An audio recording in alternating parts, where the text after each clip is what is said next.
What's up, guys? It's Benny. When something horrible happens, the easiest way to stop that thing from happening ever again is to find those responsible and to make sure that they are punished. Sometimes that means a slap on the wrist. Sometimes that means life in prison. Sometimes that means even worse.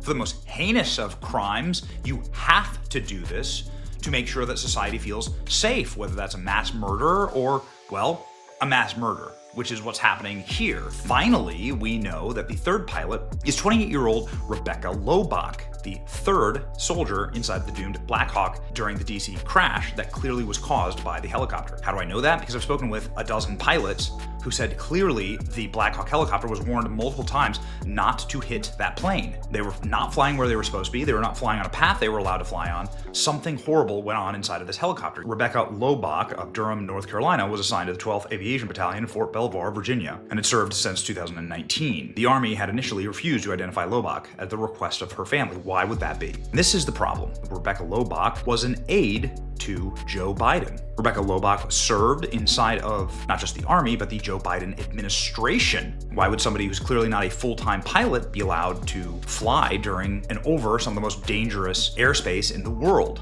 I'm not saying that every person in the military must swear allegiance to one politician or another, but I am saying that if you're doing multiple jobs and you're not a full-time pilot, why the hell are you allowed to fly over Washington, D.C.? Rebecca Loebach was in ROTC training in 2018. How is she flying at government continuity missions in a Black Hawk in Washington, D.C. 6 years later as a captain? It really does beg the question, how much DEI was at place here? And I think that's a question that still needs to have answered.